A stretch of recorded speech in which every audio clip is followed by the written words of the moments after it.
Good morning, class 10th. I welcome you all in the social science class. I hope you all are pretty well and preparing for your forthcoming pre-boards exams and listening to these lectures also because this is the new topic for you for this season, for this session. Otherwise, we have done this in class 9th also. Now, let me recapitulate quickly what we have done yesterday. After that, we will continue. The French Revolution, actually, we have started the chapter 1 of history, the rise of nationalism in Europe. And we have divided this chapter in 5 main topics. First topic is the French Revolution and the idea of the nation and the making of nationalism in Europe. Second topic is the age of revolutions, 1830 to 1848. Third topic, the making of Germany and Italy. Topic 4 is visualizing the nation. And last topic is nationalism and imperialism. So yesterday we have started the topic 1, the French Revolution and the idea of the nation and the making of the nationalism in Europe. Today we will finish the topic 1. We have completed half of the topic yesterday and today we will conclude the topic 1. So what we did yesterday, the French Revolution in 1789 marked the age of revolution in Europe.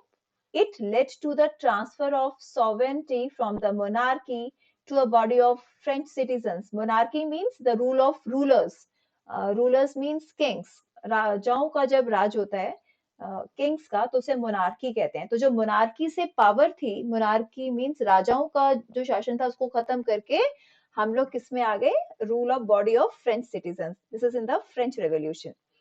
And the revolution proclaimed that it was the people who would make the nation, as we say in democracy. मतलब उसमें ये कहा गया कि जो people है वही तो नेशन को बनाता है, वही उसकी डेस्टिनी को शेप देता है. We the people, common people. French revolutionaries introduced various steps to unite the people of France, and they have taken various steps to unite. Unite means उनको एकजुट करने के लिए उन्होंने बहुत सारे steps उठाए.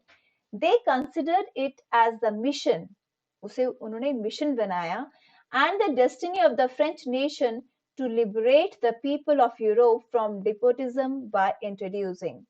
And the French people want to liberate the people of the Europe. Now, a new French flag was introduced. The idea of law, patrie, and lex citoyen was introduced. A centralized administration system, uniform laws for all citizens. Uniform laws means equal laws for all citizens. Uniform system of weights and measures. And the Napoleon introduced many reforms to simply the administration and to make the whole system more efficient. His revolutionary principles were called Civil Code of 1804, usually known as Napoleonic Code. We have done this yesterday. This code was exported to the regions of Switzerland, Italy, and Germany also. The French armies were welcomed as a symbol of liberty in Brussels, Mainz, Milan, and Warsaw. Now, let's move forward. Now, spread of nationalism to other parts of Europe.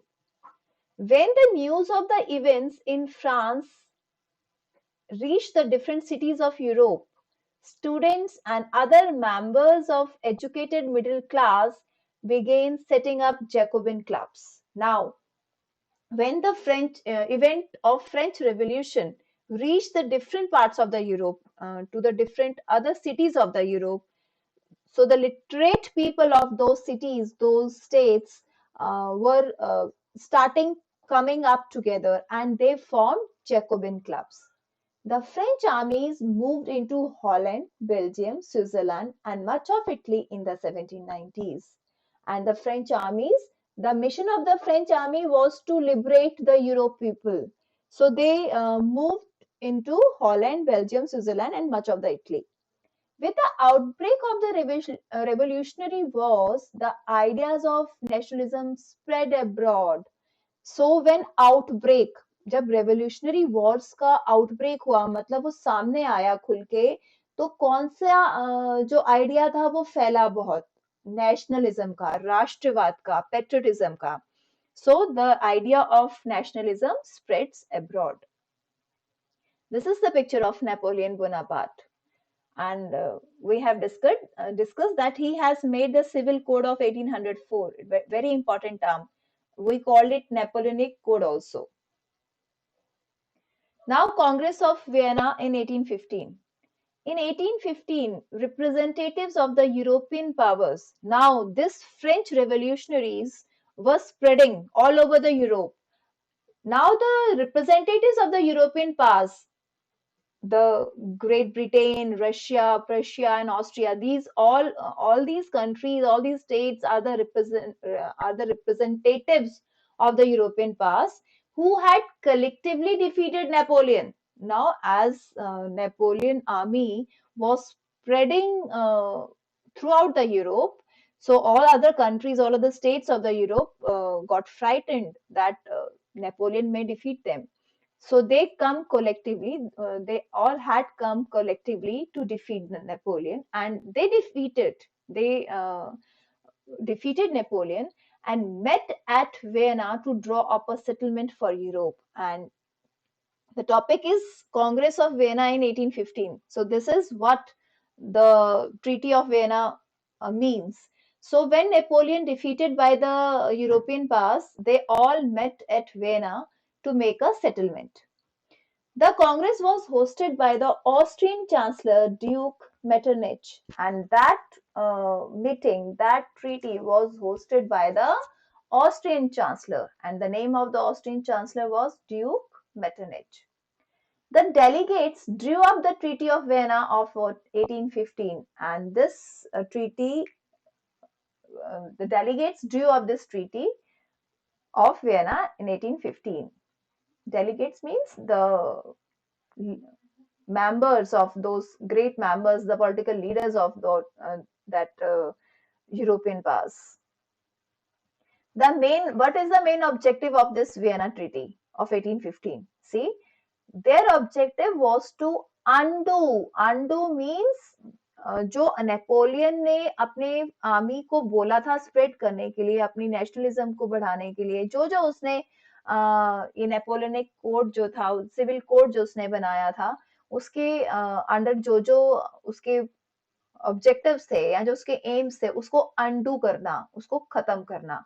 Their objective was to undo most of the changes that had come about in Europe during the Napoleonic Code.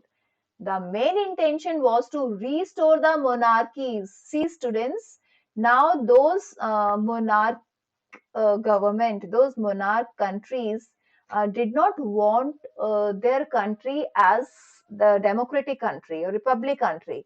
They wanted to restore the monarchies. वो चाहते थे कि वहां पे राजाओं का शासन ही चले.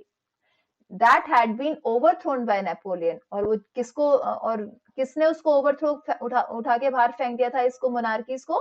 नेपोलियन ने.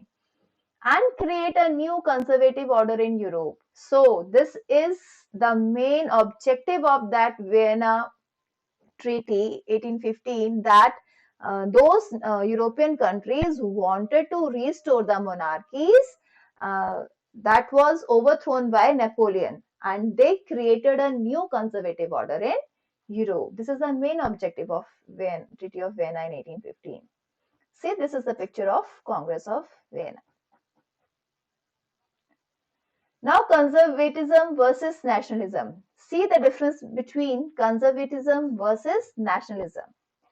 First of all, we will see the conservatism. Conservative regimes set up in 1815 were autocratic. Now, you must know the meaning of autocratic. Autocratic is the ruler who has absolute power. Autocracy means the ruler has an absolute power. जो rule कर रहा है उस country को, उस जगह को, उसके पास सारी पावर्स हैं, कोई उसमें इंटरफेयर नहीं कर सकता.